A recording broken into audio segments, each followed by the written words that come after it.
Hello and welcome back to another video of Laurel Hardy and Charlie Chaplin collection. Well, for this video is slightly different. I've got a few items that are added to the collection that are fairly newer that I've got just recently. These are not directly on Laurel Hardy but sort of more connected to them. So again, it's all interesting stuff. Some of this is similar, repeated to what I've spoken about before.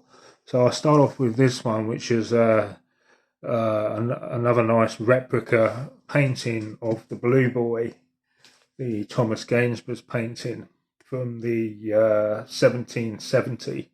And we know that this is connected to two of the very early silent Laurel Hardy films, which is Early to Bed 1928 and Wrong Again 1929. Now I know I've done a video on photos before on this, which I also have a larger scale painting of this same portrait, which I also showed. But the reason why I just want to show this one, as it's just slightly different, slightly smaller, I can actually stand it up and display it like this way instead of putting it on the wall. So it's quite nice. But what's more important, this actually came from my great uncle, who sadly passed on, and this belonged to him, and now it's been given to me. So this would have been on my father's side, so my granddad's brother, basically. So this belonged to him. So I was surprised that he had it. I had no idea that he had one of these. So it's a nice way to remember him, and also it has a good connection with Laurel Hardy. So just on from that, I managed to get this book. So going back to Dan Leno again, which is the musical comedian back in the Victorian times, late Victorian to the early 1900s. This is another nice old book, and I did do two videos where I did talks on the history and the life of Dan Leno. So Dan Leno was a really big, famous comedian, like film star of the day, basically, and very, very popular during that time period. But what I'll do, I'll just read the inside of this, so just to remember certain things about him, and also if anyone saw my last video, it's a good sort of recap. It just says in here, this is the first time full story of this extraordinary man has ever been told. So obviously this must be one of the first books maybe that was done on him properly. So he was born George Galvin in the slum dwelling in St Pancras in 1860. So he became the one and only Dan Leno, billed as the funniest man on earth, and was the highest paid entertainer there had ever been, earning £20,000 a year in the 1890s. When he died in 1904, exhausted and insane at only 43, ruined by excessive drink and eventually killed by a brain tumour. The nation mourned the loss of little Dan, the king's jester, and the king of jesters. The Daily Mirror cleared the front page to report his death. Thousands attended his funeral. He was a national hero, accepted by all as the most popular entertainer of his day. So there you go. So it's a nice, just short bit of biography history of him there. And I'm just found this picture that was in the book, and again, very similar to Stan Laurel.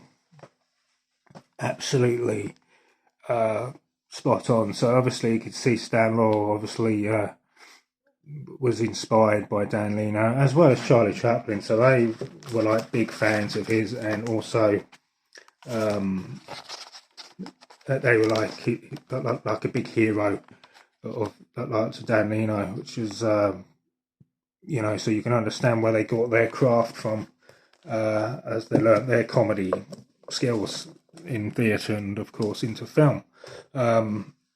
So just with that, I was able to get hold of this, which is this is an original autograph of Dan Leno.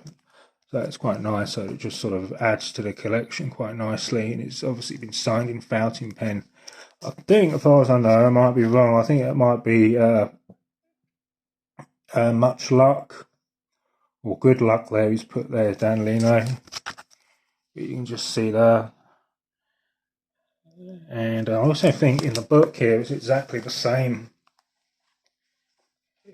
It's the same style of his signature. Yeah, there you go. So you can just see there. That's very, very much the same. That's another nice example of original old vintage signature of a music hall comedian. And then I was actually given this one with the Dan Leno one, which was really nice, of George Robey or Robey, of this comedian.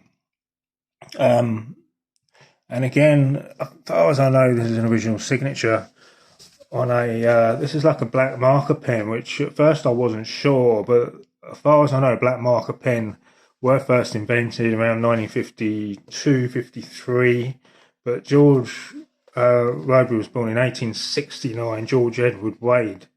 He died 1954, so then that would pretty much make sense from that. So again, English comedian, singer, actor in musical theatre and also in film work.